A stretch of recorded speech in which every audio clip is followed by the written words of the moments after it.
بسم اللہ الرحمن الرحیم۔ تفسیر سورہ بقرہ۔ سامعین، سورہ بقرہ کے فضائل سماعت کیجیے۔ مسند احمد، صحیح مسلم، ترمذی اور نسائی میں حدیث ہے کہ اپنے گھروں کو قبریں نہ بناؤ، جس گھر میں سورہ بقرہ پڑھی جائے وہاں شیطان داخل نہیں ہو سکتا۔ عبداللہ بن مسعود رضی اللہ عنہ سے بھی اسی طرح کا قول منقول ہے۔ اسے نسائی نے عمل الیوم واللیلہ میں اور حاکم نے مستدرک میں روایت کیا ہے اور اس کی سند کو صحیح کہا ہے۔ مسند دارمی میں ابن مسعود رضی اللہ عنہ سے روایت ہے کہ جس گھر میں سورہ بقرہ پڑھی جائے اس گھر سے شیطان گوز مارتا ہوا بھاگ جاتا ہے۔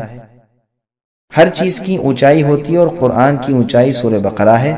ہر چیز کا لباب ہوتا ہے اور قرآن کا لباب مفصل کی صورتیں ہیں۔ ترمذی، نسائی اور ابن ماجہ میں ہے کہ رسول اللہ صلی اللہ علیہ وسلم نے ایک چھوٹا سا لشکر ایک جگہ بھیجا اور اس کی سرداری رسول اللہ نے اس شخص کو دی جس نے کہا تھا کہ مجھے سورہ بقرہ یاد ہے۔ اس وقت ایک شریف شخص نے کہا میں بھی اسے یاد کر لیتا، لیکن مجھے ڈر لگا کہ ایسا نہ ہو میں اس پر عمل نہ کر سکوں۔ رسول اللہ نے فرمایا قرآن سیکھو، قرآن کو پڑھو۔ جو شخص اسے سیکھتا ہے، پڑھتا ہے، پھر اس پر عمل بھی کرتا ہے، اس کی مثال ایسی ہے جیسے مشک بھرا ہوا برتن جس کی خوشبو ہر طرف مہک رہی ہے۔ اسے سیکھ کر سو جانے والے کی مثال اس برتن کی سی ہے جس میں مشک تو بھرا ہوا ہے لیکن اوپر سے منہ بند کر دیا گیا ہے۔ امام ترمذی اسے حسن کہتے ہیں۔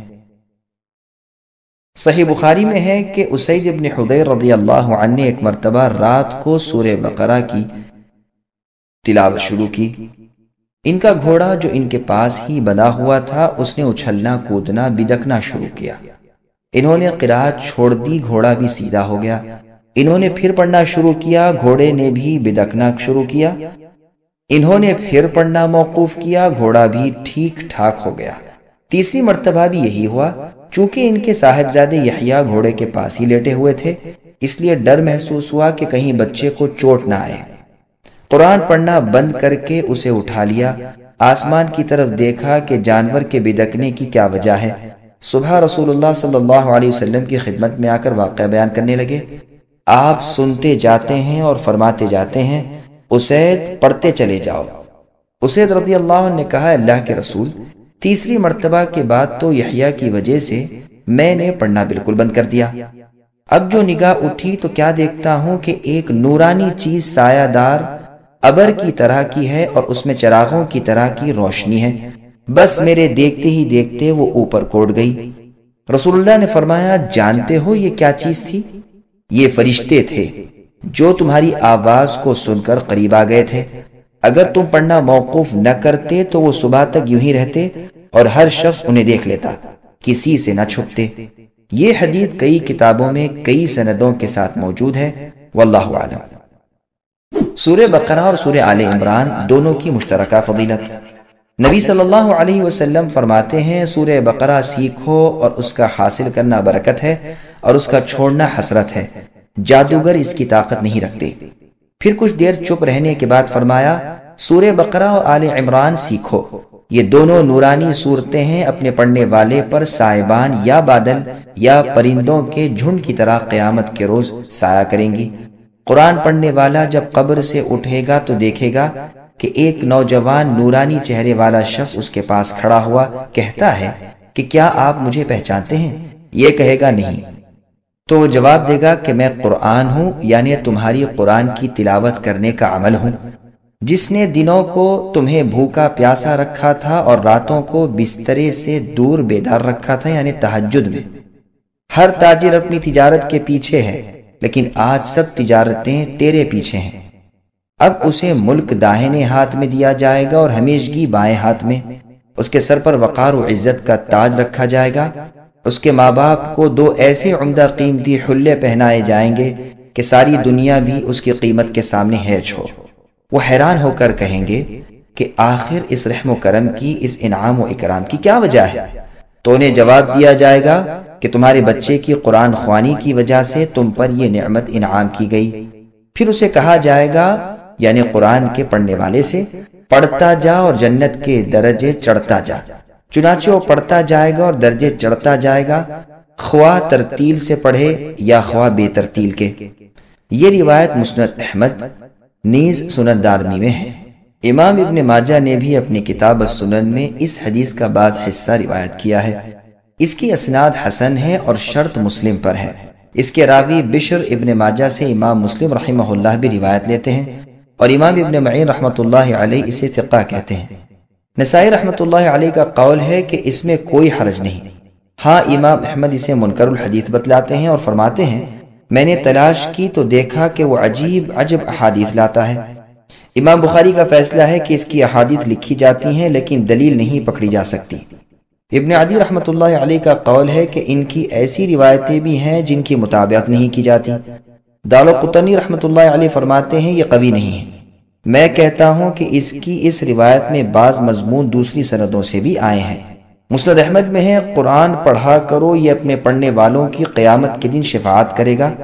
2 نورانی صورتوں بقرہ اور آل عمران کو پڑھتے رہا کرو، یہ دونوں قیامت کے دن اس طرح آئیں گی کہ گویا 2 سائبان ہیں یا 2 ابر ہیں یا پر کھولے پرندوں کی 2 جماعتیں ہیں، اپنے پڑھنے والوں کی طرف سے رب تعالی سے سفارش کریں گی۔ پھر رسول اللہ صلی اللہ علیہ وسلم نے فرمایا سورہ بقرہ پڑھا کرو، اس کا لینا برکت ہے اور چھوڑنا حسرت ہے، اس کی طاقت باطل والوں کو نہیں۔ صحیح مسلم میں بھی حدیث ہے۔ مسند احمد کی ایک اور حدیث میں ہے قرآن اور قرآن پڑھنے والوں کو قیامت کے دن بلوایا جائے گا، آگے آگے سورہ بقرہ اور سورہ آل عمران ہوں گے، بادل کی طرح یا سائے اور سائبان کی طرح یا پر کھولے پرندوں کے جھرمٹ کی طرح، یہ دونوں پروردگار سے ڈٹ کر سفارش کریں گی۔ مسلم و ترمذی میں بھی یہ حدیث ہے۔ امام ترمذی رحمۃ اللہ علیہ اسے حسن غریب کہتے ہیں۔ ایک شخص نے اپنی نماز میں سورہ بقرہ اور سورہ آل عمران پڑھی۔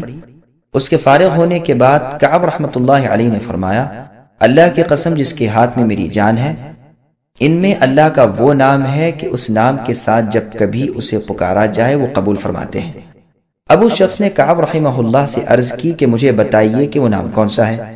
کعب رحمہ اللہ نے اس سے انکار کیا اور فرمایا اگر میں بتا دوں تو خوف ہے کہ کہیں تم اس نام کی برکت سے ایسی دعا نہ مانگ لو جو میری اور تمہاری ہلاکت کا سبب بن جائے۔ ابو امامہ رضی اللہ عنہ فرماتے ہیں تمہارے کسی ایک بھائی کو خواب میں دکھایا گیا کہ گویا لوگ ایک بلند و بالا پہاڑ پر چڑھ رہے ہیں، پہاڑ کی چوٹی پر 2 سبز درخت ہیں اور ان میں سے آوازیں آ رہی ہیں کہ کیا تم میں سے کوئی سورہ بقرہ کا پڑھنے والا ہے؟ کیا تم میں کوئی سورہ آل عمران پڑھنے والا ہے؟ جب کوئی کہتا ہے کہ ہاں تو وہ دونوں درخت اپنے پھلوں سمیت اس کی طرف جھک آتے ہیں اور یہ اس کی شاخوں پر بیٹھ جاتا ہے اور وہ اسے اوپر اٹھا لیتے ہیں۔ ام الدرداء رضی اللہ عنہ فرماتی ہیں کہ ایک قرآن پڑھے ہوئے شخص نے اپنے پڑوسی کو مار ڈالا، پھر قصاص میں وہ بھی مارا گیا، پس قرآن کریم ایک ایک سورت ہو کر الگ ہونا شروع ہوا، یہاں تک کہ اس کے پاس سورہ آل عمران اور سورہ بقرہ رہ گئیں۔ ایک جمعے کے بعد سورہ آل عمران بھی چلی گئی، پھر ایک جمعہ اور گزرا تو آواز آئی کہ میری باتیں نہیں بدلا کرتی اور میں اپنے بندوں پر ظلم نہیں کرتا، چنانچہ مبارک سورت یعنی سورہ بقرہ بھی اس سے الگ ہو گئی۔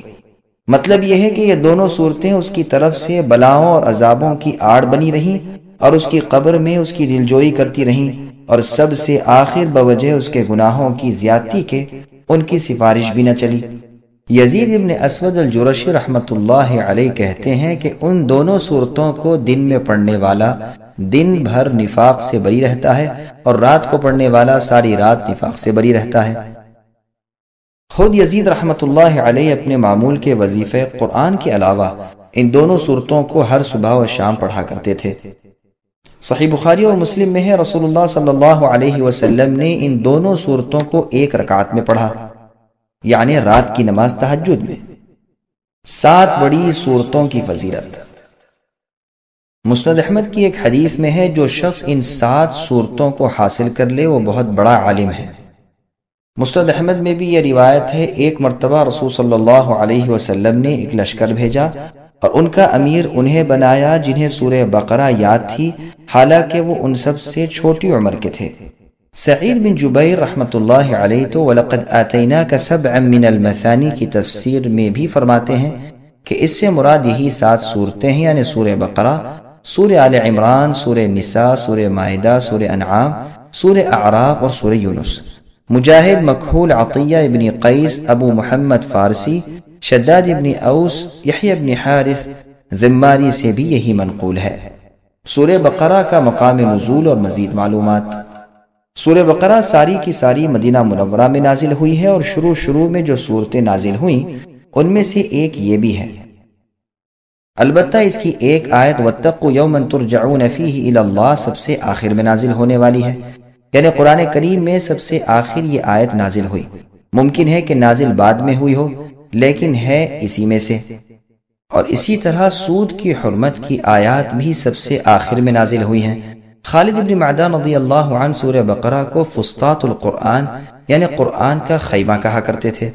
بعض علماء کا فرمان ہے کہ اس میں 1000 خبریں ہیں اور 1000 احکام ہیں اور 1000 کاموں سے ممانعت ہے۔ اس کی آیات 287 ہیں، اس کے کلمات 6221 ہیں، اس کے حروف 25,500 ہیں۔ واللہ اعلم۔ ابن عباس رضی اللہ عنہما فرماتے ہیں یہ سورت مدنی ہے۔